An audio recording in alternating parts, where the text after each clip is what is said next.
they were able to hear the Russian soldiers and the Hungarian soldiers, okay? The guide was saying, if your kid doesn't stop crying, like, we're going to have to run back. Is this when he planned a kidnapping? Like What? A fake kidnapping? Oh, I'm going to cry. It was like, it's like, this is your last rose. Literally, I was having a physical reaction. I was getting goosebumps all over my body. My grandma was 6 during World War II. Welcome back to Tell Me Sis podcast, featuring your 2 favorite sisters, Alex and Kyla. 2 things. First, I really like the sound thing that we got. Last episode I was talking about it. It's this little like sound box that you basically plug the mics into and then records all the audio onto an SD card, and then you just basically import that to Final Cut and it connects to the video and you can put it together. The only thing I don't love are our mics. So I bought new mics. They haven't come in yet, but these were recommended by a lot of people. So I'm super excited to try these out because the mics we have now pick up like everything. And so there is a bit of an echo because my voice is picked up on Kyla's mic and vice versa. So when I'm putting them together, it's just like a little echoey. And also if we don't hold the mics close to our mouth, it sounds like we're far away, which is annoying. So thank you for your patience and, sticking with us during all of this like audio trial and error. We're learning as we go, but I'm so excited to get these new mics in. I'm pretty sure they come in before Christmas. So hopefully by the next episode, if not, definitely the new year. Yes. We're going to have way better sound. We're going to be pre-recording a few episodes. Like, we have this episode going up this Wednesday, and then we're going to be recording how many other ones? Like 2 over the next week, because I have next week off of work. Yeah, we're basically just doing a big batch of recordings so that way we can have stuff going up during the holidays while we can take some time off work, because we really want to just enjoy the holidays, not being on, we're taking time. Well, yeah. I mean, I do have to get like a few, I have to do a lot actually. Like I finally have a week off of work, and it's going to be, oh my gosh, side note, you know that dome that's right there? I just saw them like remove one of the triangles, so they do have curtains. They I guess they're sticky things that go over the triangle. Okay, well, that was going to be my second thing that I was saying, is that we're currently away right now, because for those that are listening or watching, you have no idea what's going on. We are currently We're in my new home. Kyla got this work opportunity to stay at this place called Bel Air Tremblant, which if you're from Montreal, Tremblant is like a little ski town about an hour and a half away from the city up north. And normally there's different Airbnbs and cabins that you can rent, but this is almost like a commune of pods and domes. And then they have like a main area that you can rent out. And so she's actually going to be doing a giveaway with them. So definitely go check out her Instagram if you want to enter. By the time that this video goes up, I'm pretty sure the giveaway is going to be up. I don't know how long it's running for. I want to have my giveaway up by tomorrow, but I have to obviously send them all the content that I take and everything, and then get the approval with them first before it goes live. If it's not, then just keep going on my Instagram and checking. It's going to be a really amazing giveaway. How long is it up for? It's going to be 7 days. Oh, okay. So it's a full week. So for sure, by the time this episode goes up, you guys can check out our Instagram and you can go enter if you want to have a free stay at one of the pods here. If it's live on Wednesday. Yeah.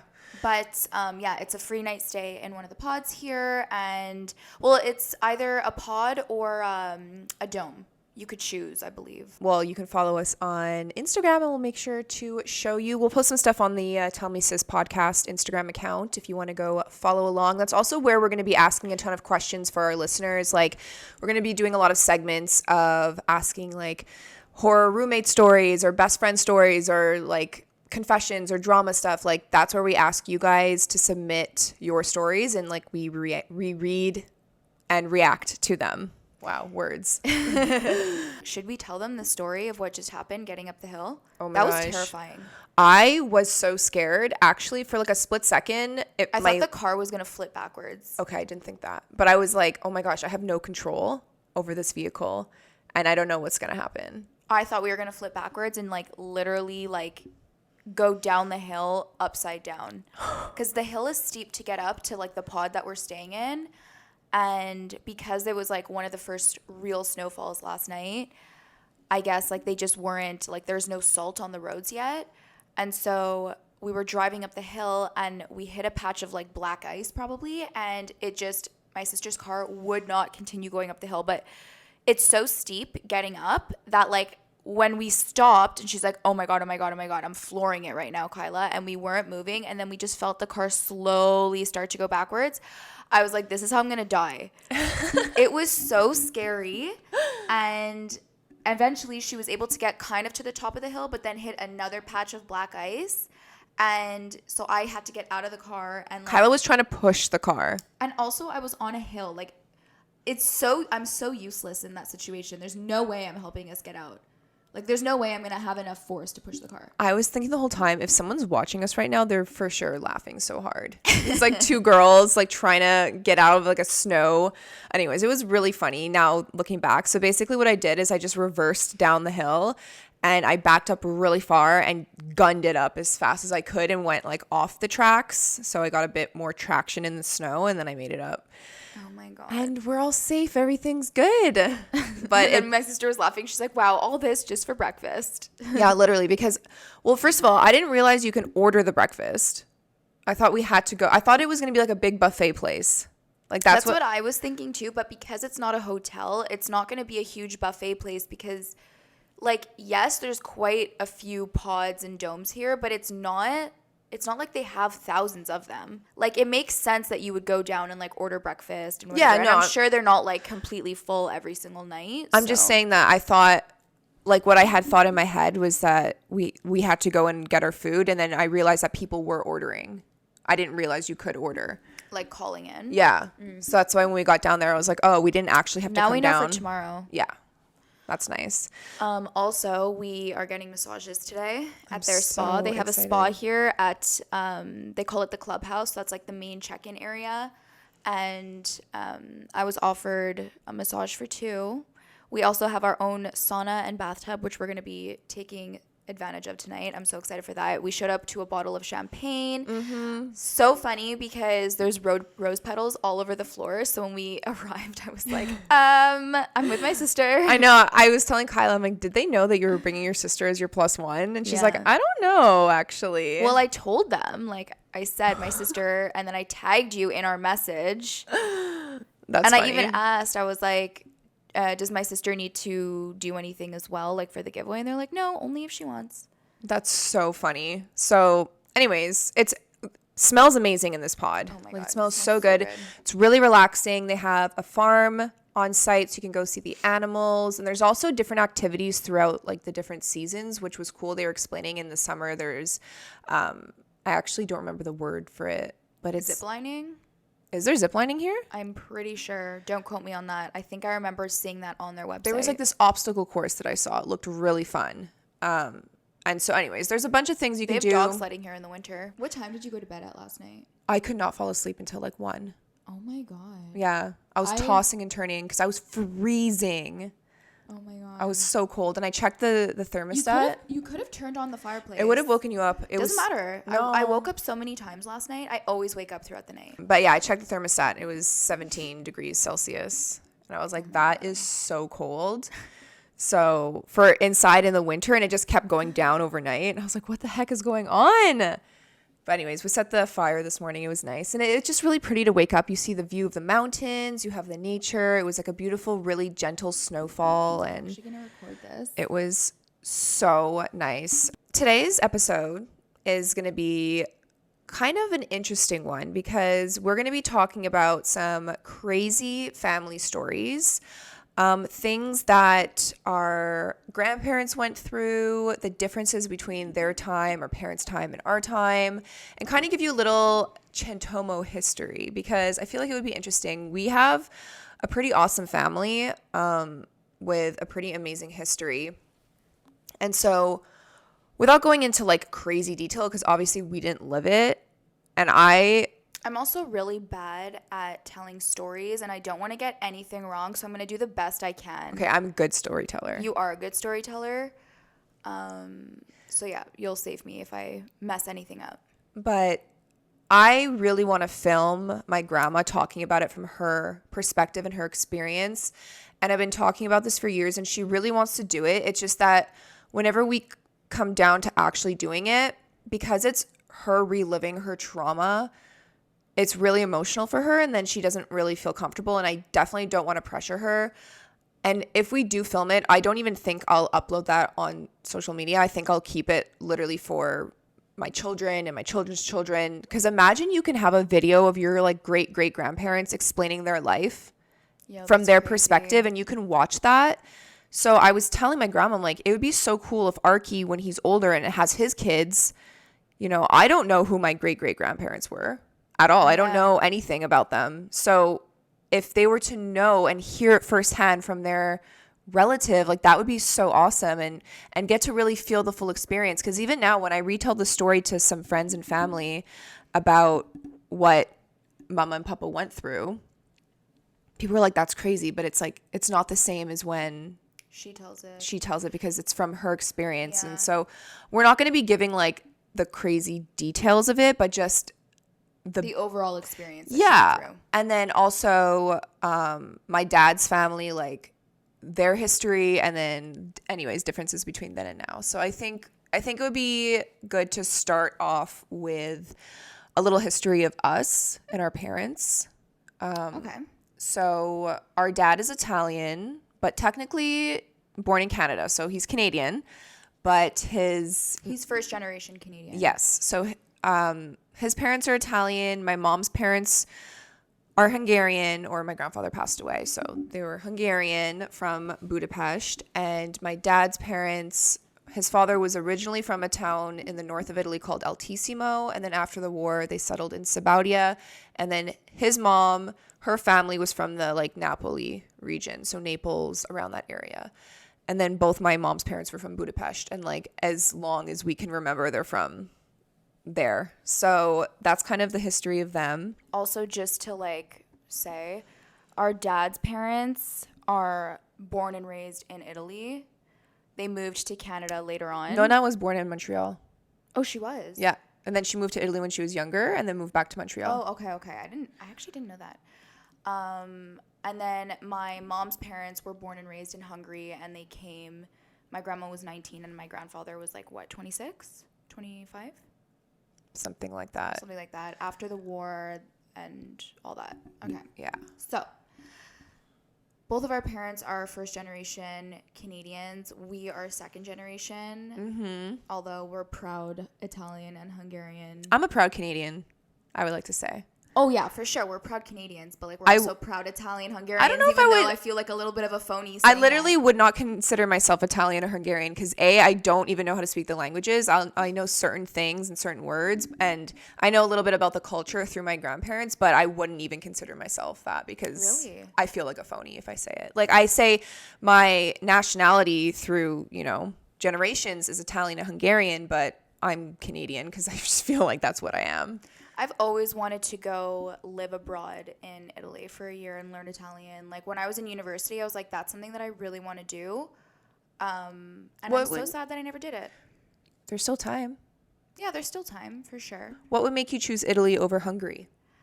I think it was more A, the weather, and B, the just Italian language in general is so beautiful. And that's no shade to Hungarians. I love listening to Mama speak Hungarian, and I love her accent. Like, it's comforting. That's comfort to me.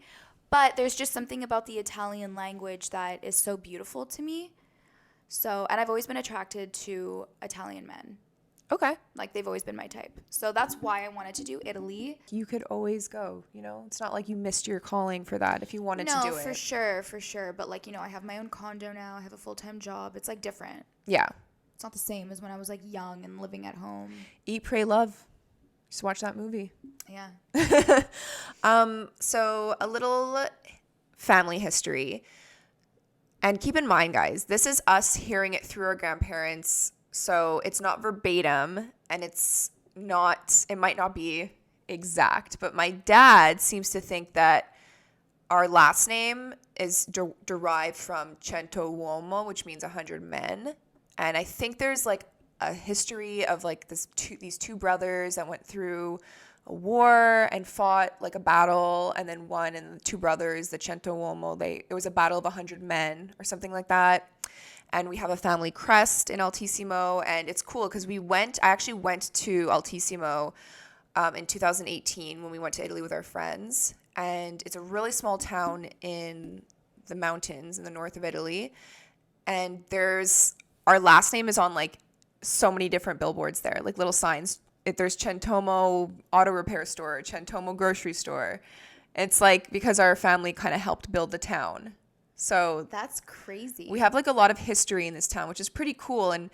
And you know, I was telling my dad, I'm like, when I had a son, I wanted his last name to be Centomo because I was like, ugh, it's so annoying that it goes like the man's name gets to be, you know, I was the one that went through the pregnancy and gave birth, and then he takes my husband's name. Like, that's so annoying. And I know that nowadays people actually, they can give the wife's name if they want.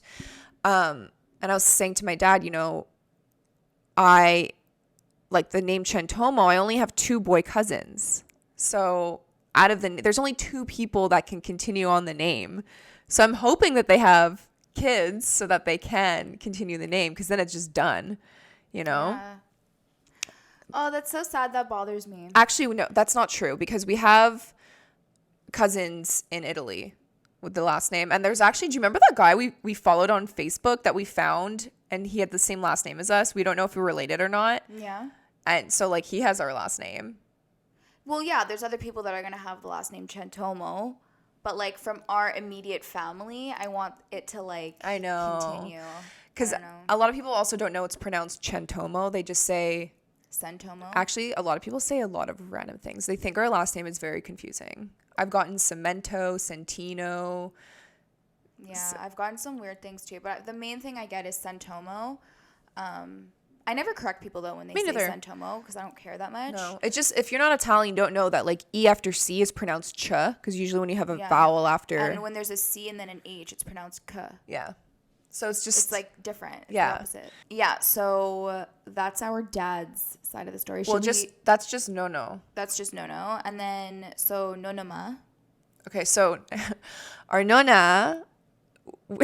Our cousin called her Nonna Ma because my dad would always come home and go like, Ma, hey Ma this, Ma that. So in Italian, when you'd say like her name was Assunta, so it'd be like Nonna Assunta, but my cousin thought her name was Ma because of my dad always saying that. This was Michael? Yeah, so he would call her Nonna Ma because that's what he thought her name was. So we all grew up calling her, she passed away before I was born, but still we referred to her as Nonna Ma. So every time I used to think Nonna Ma was like the word for grandma. Really? Yeah, like I had no idea. I always knew it was Nonna.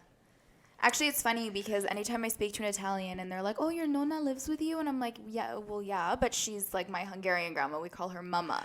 Yeah, okay, that's another thing. The reason why we call them Mama and Papa, my mom's side, is because in Hungarian it's Nyaj Mama and Nyaj Papa, but that's kind of a confusing word to say as a kid.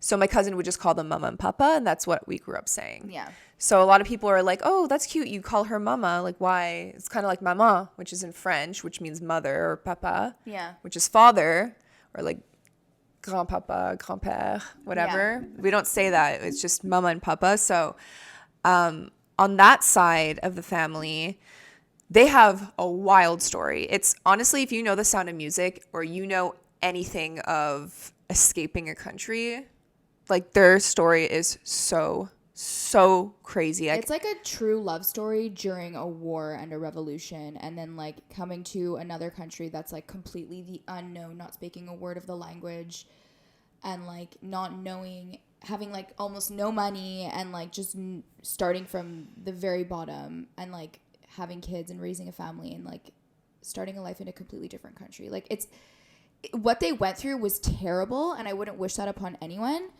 but hearing it from like it's a movie perspective, it's literally a movie, like a love story during like World War II and then like the revolution.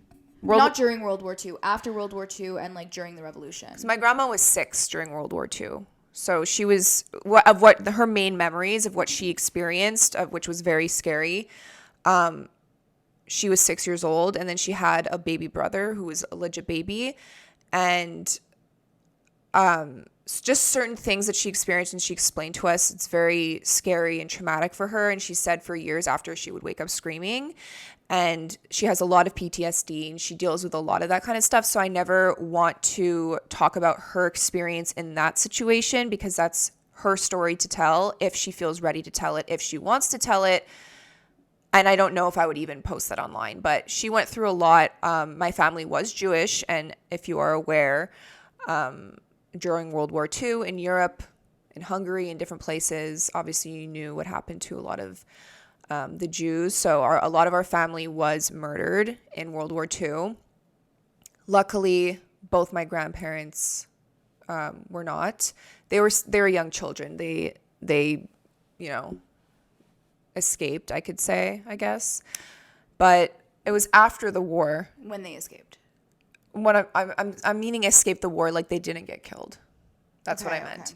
Okay. I think my grandfather actually, his mother took him to Romania during World War II, and they were in like a working camp or something like that. There's a lot of details that like I don't feel comfortable talking about, but it's just like wild to know that they went through that. And there's so many times in our life where even during COVID, we'll be complaining about something or we're like upset. And my grandma, she doesn't like try to invalidate us, but she kind of brings us back down to earth. And she's like, you don't even realize how lucky, like you have literal Wi-Fi, you have FaceTime, you have food, you have shelter, you have water, clean water, you have clothes. You are so lucky. You have no idea what, you know, like it's not to invalidate us, but she's kind of like, listen, She's never, like, actually what I love about Mama is anytime because I'm very close with my grandma, like I've always considered her a second mom, and I considered Papa like a second dad because they were always so close to us. They lived down the street from us, babysat us all the time. And so Mama's very close to me, and I tell her like literally everything that goes on in my life. And, you know, I go to her a lot when I'm going through something, let's say, and like I'm venting and whatever. And she's never brought up her life in comparison to mine. It's always, she'll only go into detail about how good I have it if I bring that up. So she always lets me like vent and she gives me like, she lets me talk and like, she validates the way I'm feeling. And she's also what I love about Mama is that she's very old school, but also like really with the times. Like she's got such a open-minded way of thinking where she understands that everything is relative, right? Mm-hmm. So for her, it's like, just because I went through something 10 times harder than like what you're going through doesn't mean that you don't have the right to feel this way. But just know that like you still have it good. You still have it good, and like trust me, like you wouldn't want to have like your life is good. Like you're allowed to feel this way, but like you have a good life. Like it is good to hear that perspective because there are times where it's almost like a reality check, you know? It's actually before you came to pick me up to drive up, I was at Mom and Dad's and I was talking to Mama, and she was telling me like a detailed story of like something that she's been through. And it was like every once in a while, because a lot of the times when I hear Mama or like when I would hear Papa like tell stories of what they've been through, like I obviously know it's real, but to me it's a story, right? Yeah, because you didn't live through it. Because I didn't live through it. But for some reason in this moment, I was getting the chills because I was like, the fact that this is real. Like she's that was telling her me, story. Yeah, like the fact that she actually experienced everything, and she was like going into such detail. And I was like, literally, I was having a physical reaction. I was getting goosebumps all over my body because I always knew that her story was real. But just like sometimes, every once in a while, when she like tells me something, I like holy crap, that was your experience. Like you went through that. It like messes with me. And she always says, you know, like she would do it all over again, knowing the life that it brought us and brought her and brought my grandfather. Yeah. And obviously, you know, hindsight's 2020. So you're like, yeah, of course. But when she was going through all of it, you don't know what's going to happen in the future. Like, so, okay, I'll get into a little bit of the story. So when she was 15, she met my grandfather. His mother was her seamstress for her ballet uniform. She was a ballerina, very, very talented ballerina, started at a very young age. And my grandfather was a soccer player. And he met her and he would pick her up after either school or ballet and walk her home every single day.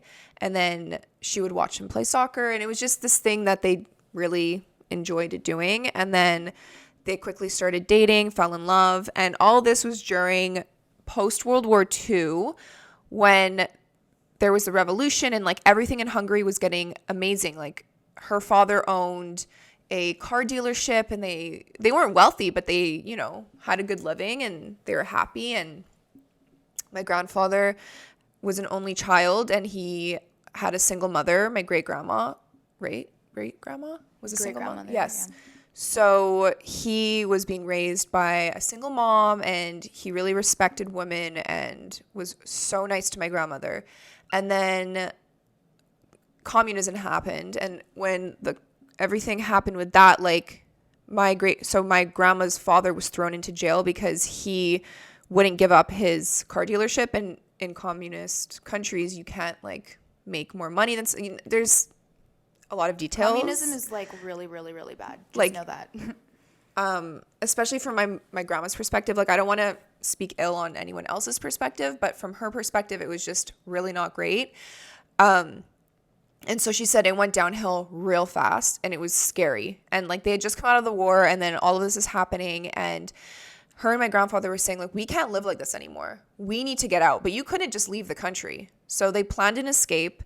And she said that they got married right before they left. It was a very quick... The only reason why they were even able to really get out of Hungary, and it still wasn't easy even at this point, was because there was a few days, like a little over a week, it was probably a week and a half, of like a revolution where like the Hungarians were going against like the Hungarian government, trying to revolt because they didn't want communism anymore. So there was another war that happened just in Hungary because of communism, and it was during that time frame that I didn't know that. To leave. Yeah. Is that what she told you? Yeah. Wow. So basically what happened was, this I don't mind giving some details because this is a story that my grandfather was very proud to tell, and something that even my grandma to this day is like they are happy that they did it. The war is a different story because that's more traumatic. Like, although this was scary, it's not. Oh my God, World War II? No, but I'm saying like with their escape, like it's scary at the time, but it's almost like heroic in a sense. It's so heroic. So what they planned to do, it was my grandma, my grandfather's best friend, and my grandfather's mother, so our great grandma. It was the four of them. They took anything they could, all of their jewelry, some clothes, like small suitcases. My grandparents got married right before they left, like a small little legal marriage, just so that they could be married when they, you know, left the country. And basically they got on a train, and right before they got to the station where you would like leave the country, and like there was all the guards there with their, you know, weapons and stuff, they actually jumped off the train, the moving train. So my grandma said my grandfather was kind of like, okay, ready, go. And he picked up his mother and jumped, and then she jumped with her best friend. And I think it was snowing at the time because it used to snow a lot more in Hungary back then. And so they jumped off, and then they basically went through the forest, and they heard by word of mouth that there was this man that would help people. He was like a guide, and he would help people escape the country. And it was very like underground, very hush hush, you know, but there was these whispers about it and these rumors. So they kind of followed what they had heard, and they made it to this house, and basically the man or the guide, I believe this was in Vienna at this point when they were staying at this house. I thought it was before they left the country. Oh, okay. Because they couldn't leave the country. Don't ignore what I'm saying. Anyways, regardless, they got to this house, and he was explaining what they had to do in order to cross the mountains to get into Austria, because they're trying to get into Austria. Yeah. They're trying to get into Austria. And so basically what he explained is like the soldiers come every night and they do these certain rounds. So we have to go on this specific night. We have to be extremely quiet and careful. And there's a path that we have to follow. And it's like a 2-day trek in the winter. And so he was explaining it all to them. And then when it came down to going, there were a group of people, and there was this one couple that had a young kid that kept crying. And the guide was saying, if your kid doesn't stop crying, like, we're going to have to run back and we have to cancel this because we're going to get killed. Telling me this story like right before you came to pick me up, so it's like fresh in my memory. And basically what was happening was like as they were walking through the trails in the woods in the middle of winter at night, they were able to hear, this is how close they were to the soldiers, they were able to hear the Russian soldiers and the Hungarian soldiers, okay? And one of the things that they would do was they would like shoot these like little like Flare. rocket things that would light up a huge amount of space. Yeah, it's like a flare gun. So every time that happened, they had to drop to the floor and like not move whatsoever, and they had to be so quiet. And so it was really scary, obviously. And at one point, like, the kid woke up and like kind of started crying, and like when that would happen, Mama was saying like everyone in the group would like just fucking like run off, and, Yeah, they'd scatter. They would scatter because they didn't want to get caught. Obviously, it was so scary. And so what the guide was saying was either we have to go back, or you're going to have to give your kid some type of like medication. And the parents were nervous about giving the kid medication, like to basically relax and sleep. But then the alternative is like you have to go back, and then you're going to be stuck in Hungary because this is like our one shot. Exactly. This is like the one shot you have. I remember she told me that they sold all their jewelry to the guide to keep taking, because he was like, we're going back. Like, we can't do it. If your kid's not going to stop crying, we need to go back. And so she gave all of her jewelry to him, like, please, please, please. And he told them where to go. He didn't continue with them, but he told them exactly where to go. And so the whole group didn't continue. They got over this one little like mountain place, and it was in an early morning, and they got to a field. And when you get to a field, it's kind of scary, right? Because you're like, this is an open field where soldiers can see us. What do we do? But they saw people on the other side. And if you're watching this on YouTube, you'll see like they were basically, the people were like waving them over, like, come, like you've made it to Austria, run, like you're safe, we're here. And so they just took off. They were sprinting. Mama said she was like crying. She was so happy that they made it. And when they got to Austria, then it's a whole different like challenge, because they basically had to somehow get money. They didn't speak the language, and they were shoveling snow to make money their plan was to get to Holland, and then from Holland they could choose America or Canada. And they had people that they knew that lived in New York, and they had people that they knew that lived in Montreal. And they said it was actually at the time easier to get to America than it was to get to Canada. There was more rules and restrictions to get to Canada. But speaking to their two different friend groups and family members that they knew who had already gone there, they said Montreal was better. So my grandfather was really adamant on like, we're going to go to Canada. So they had to get like a ton of vaccines. They had to get all this paperwork.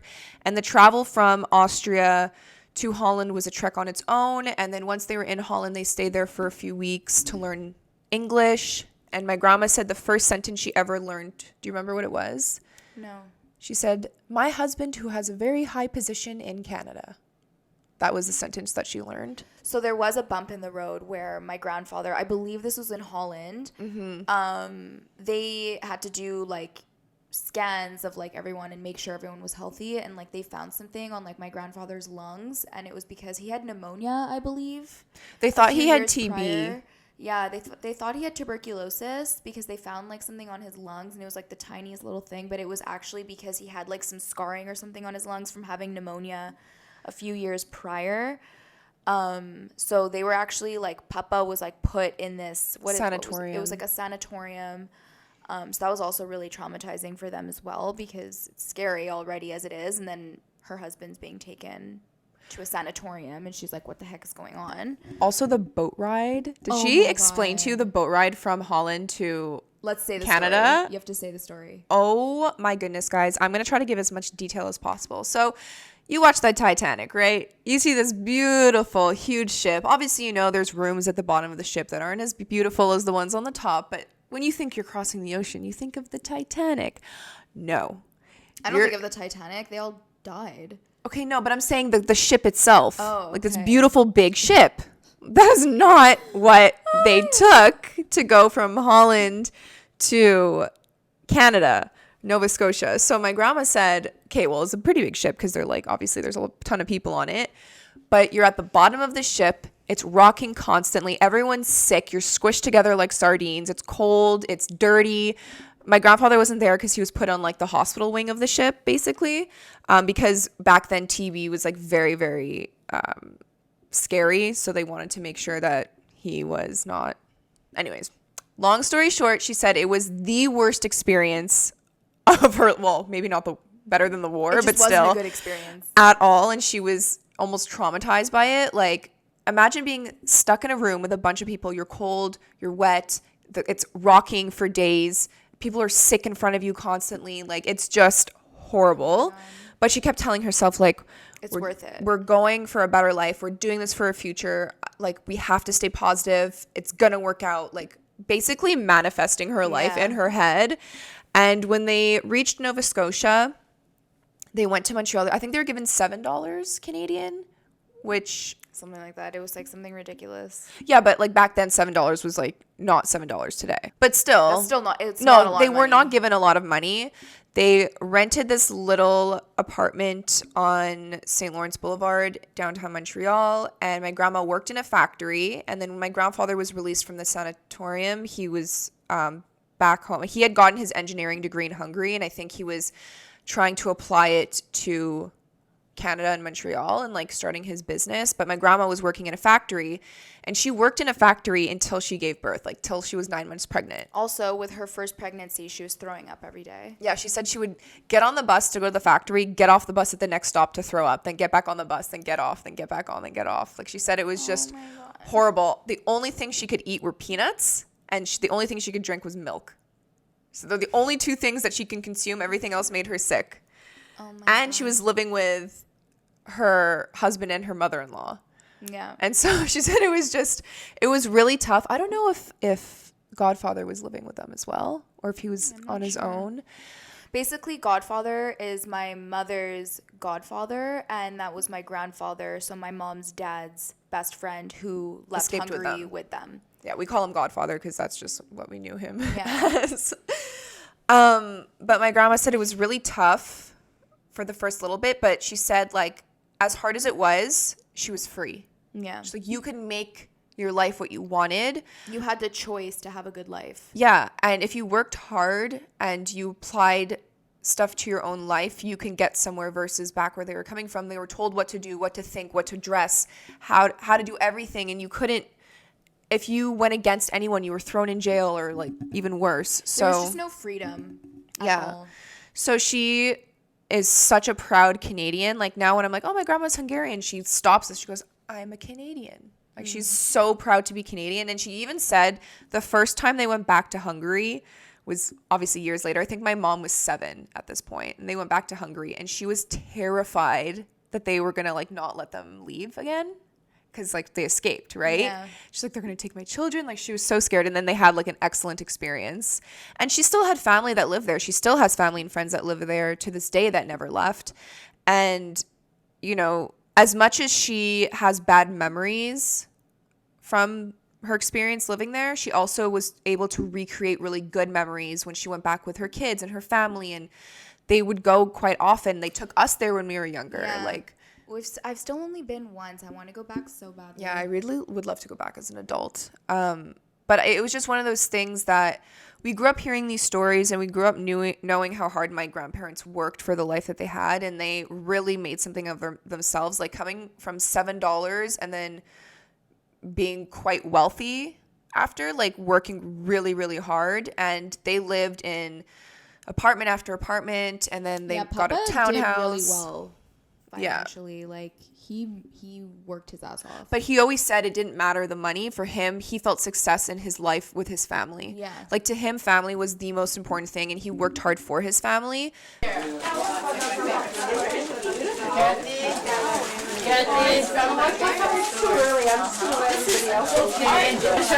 open this in 2 minutes.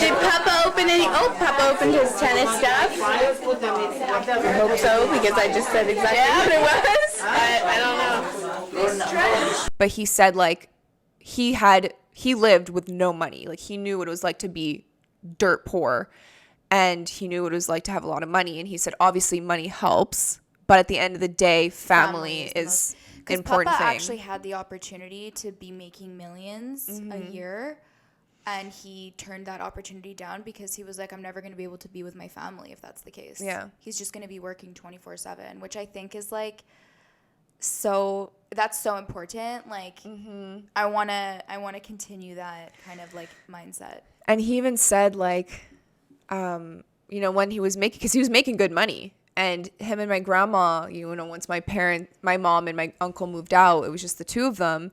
They would go dancing. They would travel. Like my grandma used to go on all his business trips with him, and he would always take them out to restaurants. And my grandma loved to dance. Obviously, she said one of her favorite things was just dancing with him. They would go they had all these They'd restaurants. be out until 4 in the I morning know! dancing, and then And getting drunk. But even when mom and Roger were still living with them, like they would go out dancing. Yeah. They'd get a nanny. They'd go out dancing, be out till 4 in the morning, come home, and then she had to be up at 7 in the morning making breakfast and getting her kids ready for school. Like they had the most romantic relationship ever.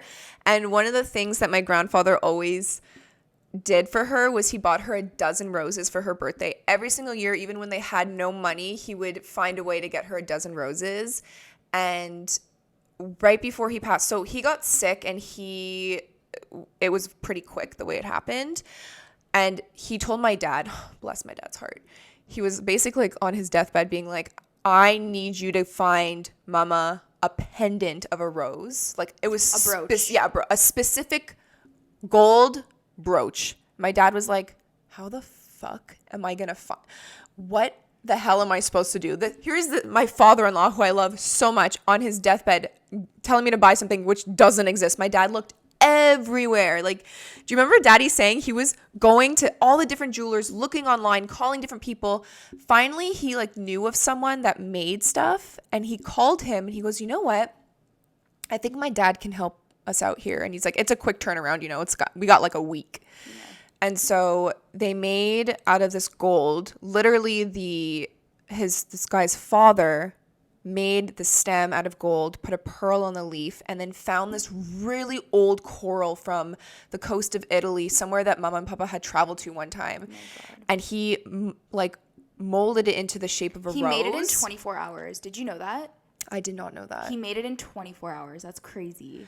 And my dad was like so relieved that he got it, and he gave it to my grandfather. And at this point, my grandfather was really sick. He was in palliative care, but like at home, so he wanted to be in his own bed. And he held on so hard for my grandma's birthday. So my grandma's birthday is October 20th, and he passed away October 22nd. And on the 20th, he had my dad give Mama the rose, and he was like, oh, I'm gonna cry. It was like, it's like, this is your last rose. I cried too. And it was like, I don't want to cry. She was just saying like it was so special, like obviously heartbreaking, but like so special because it was like, oh my gosh. And she wears it on her clothes like right above her heart because she's like, you know what she did before leaving for Florida? What? She was showing me. She has her sweater that she forgot to pack, and it was like, it's like a beautiful like custom made freaking like designer. Probably Chanel. Yeah. And so we're sitting on the couch, and you were on the way over. And she's like, I forgot to pack my sweater. I was like, do you want me to pack it for you? She's like, no, it's okay. I want to hold it. And I was like, okay. She's like, it has my brooch on it, and I have to bring it with me. I don't want to forget. I bring this everywhere with me.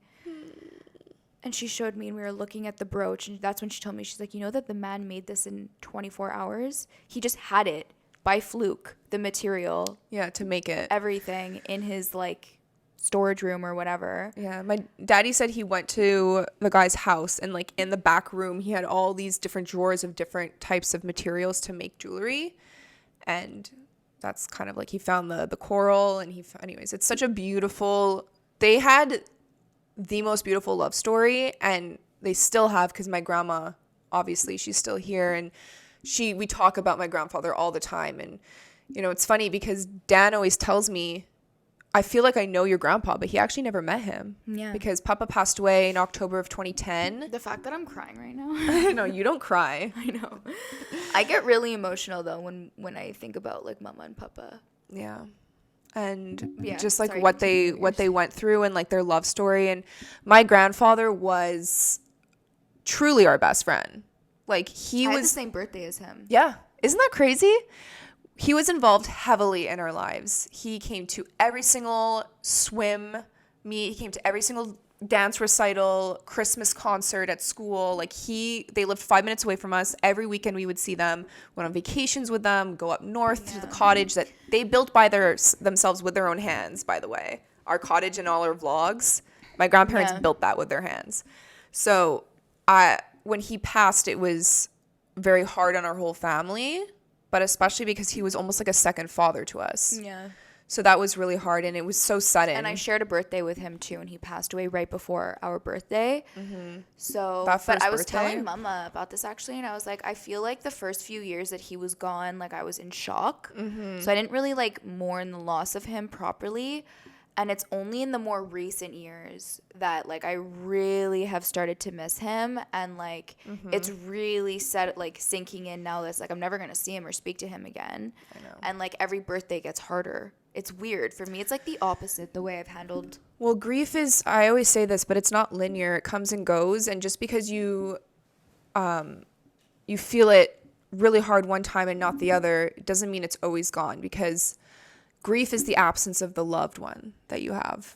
And, you know, we were so close with our grandfather on that side. This is such a deep episode. It is, but it's a beautiful episode because I believe in true love because of what I saw my grandparents have. And still to this day. Like That's why my standards are so high. Like even with Dad. Like, you know, I'm never gonna like we had Papa, we had Dad, we have all of our like uncles who are all amazing men. Kyla, good men exist, you know? There's a lot of shit ones, but good men exist. I know, but this is why I know good men exist, but like Yeah. this is why my standards are so high, because it's like we have an amazing father and we had an amazing like second father or grandfather. So for me, it's like, why am I going to settle for anything less than like that? You know what I mean? And I just feel like no one has class. Like I shouldn't say no one. No one like, it's just not the same. I don't know. It's like, It is different it's so times. sad. Sometimes, you know, I see the way like even women are and like men, and I'm like, oh, Listen, you don't don't, sucks. it doesn't need to be how it was back then. Like, I do think, obviously, back then, women didn't have as many rights. And I'm not one of those people that thinks that I'm like living in the wrong era though. no. Like I I'm like very the times happy. I live in. Yeah, I'm very That's happy not to what I'm live saying. the life I have. I'm just saying that like people are just very confident. Not confident, that's the wrong word. People suck. Kyla. There are some bad people out there, but I do know that there's also good. It's good to have standards. It's good to know what you deserve and not settle. So I think that's really big of you to do that. But I also know that it's not easy. You know? Oh my god, people nowadays, it's insane. But anyways, back to what we were initially saying.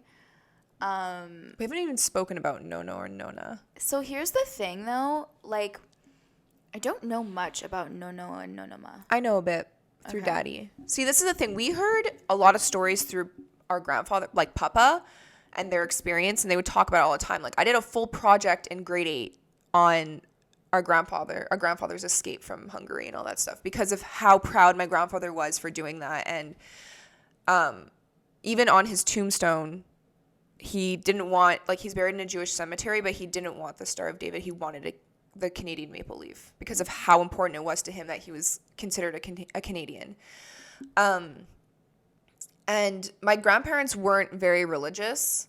They weren't raised religious at all. My grandfather kind of got a little religious near the end for some reason. My grandmother kind of thought it was weird. But on my dad's side of the family, like, his parents were very religious. They were Catholic. And no, I don't know if you've ever heard this story. Daddy's told me. It's pretty cool. And this is Is this when he planned a kidnapping? Like What? A fake kidnapping? Wait, what? I need the story. Okay, don't quote me on that. There was like a fake kidnapping with like I believe Nono, and he went to go rescue his brother from like a farm or Oh, something. wait, I kind of remember that. Okay, yeah. Okay, so this story happens first, okay? So during the war, my Nono was older than my mom's parents. So Nono was born in 1920-something. He had to fight in the war. Yeah, he fought in the war, unfortunately, under Mussolini. You don't have a choice. He said that there was one time where he was shot at and the bullet hit his cross necklace, which was given to him by his mother, and the cross necklace bent and it didn't pierce his skin. So, like, the cross saved him. So in his moment, he's like, God is real. Jesus is... I mean, that was his experience. It's very possible it happened. I wasn't there. Okay. But he said that he kept that necklace, that bent cross necklace, and then when he was at the farmhouse and they had to go, because that's, I think, the kidnapping story, and they had to escape or something like that quickly, he left the necklace. And like he always talked about this necklace that he wished he got and went back for, because it was like the thing that saved his life. And my grandfather, like my nono, was very religious, and he really, really believed in God, and it was important to him to go to church and to raise his family religious. So my dad was raised Catholic. My dad is not anti-religion. He is a very spiritual person. Like, he definitely believes in God. He definitely believes in the universe and spirits and all that kind of stuff. But he told us that he didn't want to push that on us as kids, especially because he married someone who is not religious. My mom is like an atheist. So my dad kind of said, and his parents didn't, like my nono and nona did not fault him for marrying mom. You know, it was important that they got married in a church, so they did. Yeah. And my mom didn't care. She was like, whatever. And it was a bit of a religious ceremony, which was funny because my mom's family's all Jewish, and they like didn't have a Jewish wedding at all. But it was important for my dad's family, so they did it for him. And at the end of the day, they were like just so happy that my dad was so in love and happy. And when we were born, and he decided not to baptize us because he was like, I want them to decide on their own, kind of what he's like, I'll always talk to them about things, and if they're interested and curious, I will definitely, you know, teach them as much as I know. But it was just his decision and my mom's decision not to make that decision for us. Yeah.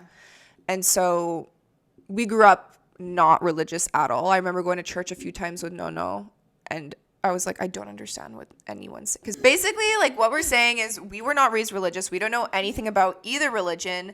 I applied to go on Birthright when I was of age, which, if you don't know, if you're Jewish, you get a free trip to Israel to learn about the Jewish religion and whatever. And I was denied because you do an interview, and they asked if I put up a Christmas tree, and I said yes. And they said, well, you can't go because you put up a Christmas tree. And I was like, what? But I'm technically Jewish. Like, if your mom is Jewish, you're Jewish. You would be the perfect candidate, because it's like your mom is Jewish, but you don't practice Judaism. You don't practice Judaism. I wanted to learn. But you're technically Jewish, and so you want to learn. Like, you would be the perfect candidate. That's what people were always telling me, because I never applied to go. I didn't really want to. Oh, okay. I was going to go with my friend because she got approved, and I got denied, and so I remember my mom called. She was so mad because, okay, the girl who interviewed me knew one of my cousins and didn't like her. She's like, oh, because she was like, you're Jewish? And I was like, well, technically. Which cousin? I'm not saying on the podcast. I'll tell you after. No, just tell me now. She said she bullied her in school. Oh. Which she probably did. At the same time, I'm not my cousin. Yeah, you're like, stupid. You're stupid. If you're watching this, I'm just kidding.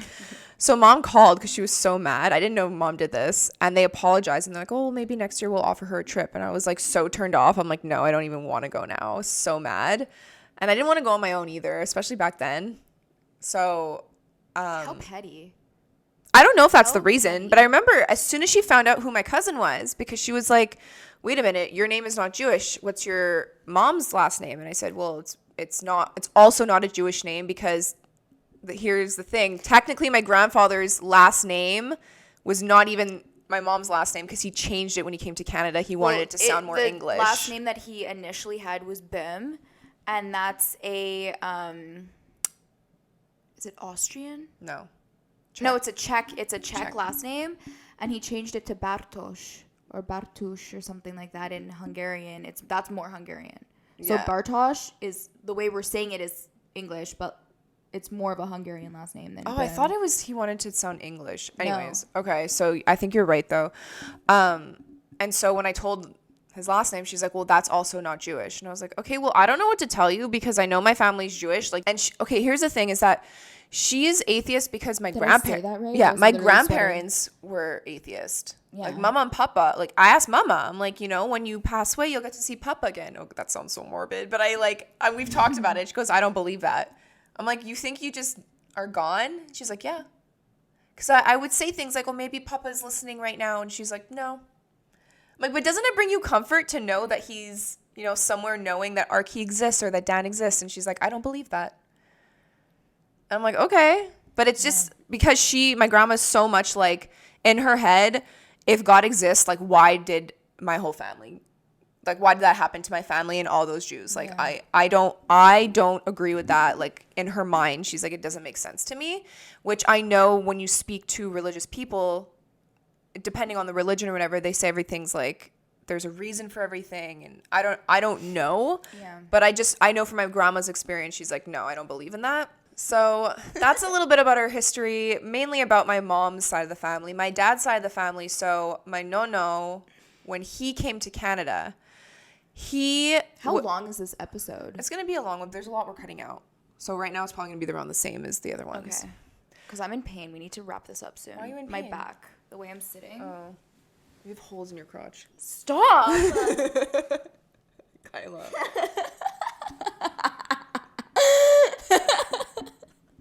You gotta leave that in. Leave it to Kyla to have holes in her clothes. Shut up. These are old, but they're very comfy. I sleep in them. I just want to quickly get through Nono's story because we didn't even get to it. Yeah, for sure. No. I'm just saying that, like... No, let's talk about No. No, let's talk about no. No, it's just my back. I have scoliosis, so I was Kyla. never diagnosed with it. You can't say you have scoliosis when you weren't even diagnosed. But I have to say, I have looked at Kyla's back and her spine is like this, so pretty sure she has scoliosis. Anyways, my Nono, when he came to Montreal, he was a waiter. So my dad grew up. There were 5 kids in a 2-bedroom apartment in Park Extension, Montreal. My Nona was a stay-at-home mother, and my Nono was a waiter, so they really did not have a lot of money, like, at all.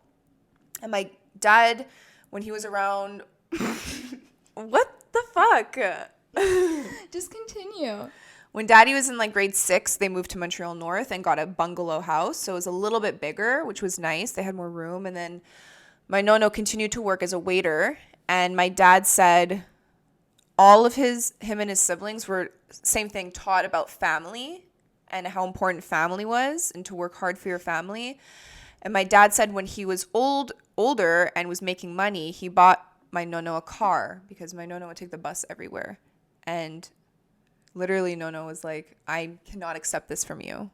And Daddy was like, what do you mean? Like, I bought this for you. I can afford it. Like, I want to get you this car. It's easier for you. Please, Dad, like, accept it. And Nono had a hard time accepting it.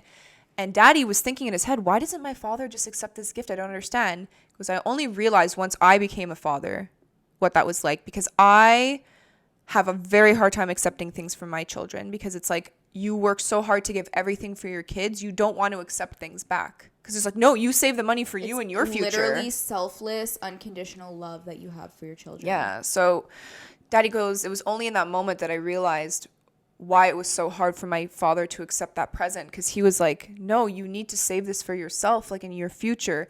And Nono was very like a strict father. Like, he was in the military. He had certain ways that he thought were best as, you know, to be like a family man. And he used to tell Daddy all the time, I'm very worried for you.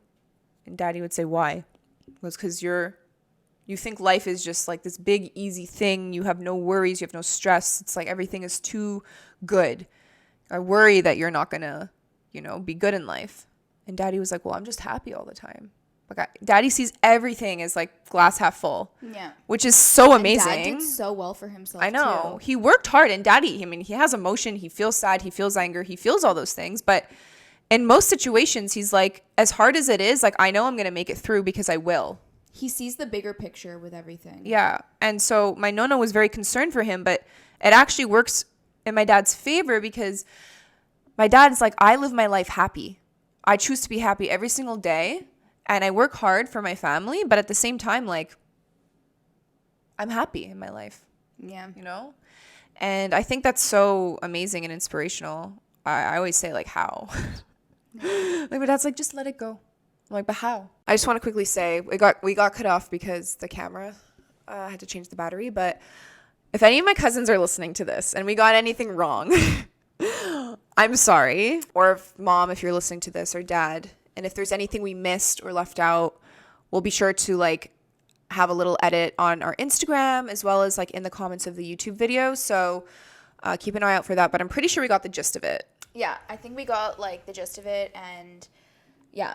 My Nona passed away right before I was born, so we unfortunately never got to know her. We know, like, a million stories about her and how amazing she was, but we never got to meet her. But I believe in my own mind that I will meet her one day again, because although I don't know what heaven is, I don't know anything, I do believe in something, and I do believe that your family members, even when they pass on, they live on through the stories that you tell of them, and the photos that you have and the videos that you have, and just even us talking about them. Like, our grandfather's memory and his legacy and his life lives on through the story that we just told and the incredible things that we witnessed. Yeah. So I do believe in that.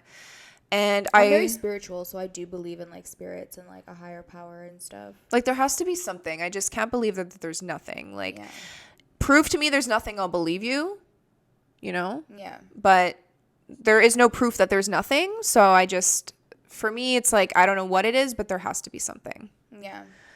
But anyways, I hope you enjoyed this episode. It's a little bit deeper and more interesting than other ones. Also, let us know if you have any like similar stories about like your grandparents or parents. I would love to know. Maybe we can have Mama as a guest on the podcast one day. Maybe. That would be fun. If she wants that, then for sure.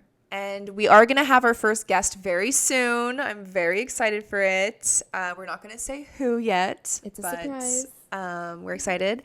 And we hope you enjoyed this episode. Don't forget to go leave us a rating on Apple Podcasts and Spotify. Spotify is super easy. You just press a button. Whereas Apple Podcasts, you can leave a review. Make sure it's 5 stars. It really helps us out and means a lot to us. And we will talk to you next week. Be sure to follow us on Instagram. Oh, yes. tellmesispodcast. And yep, we'll see you guys and speak to you guys next week. Bye. Bye.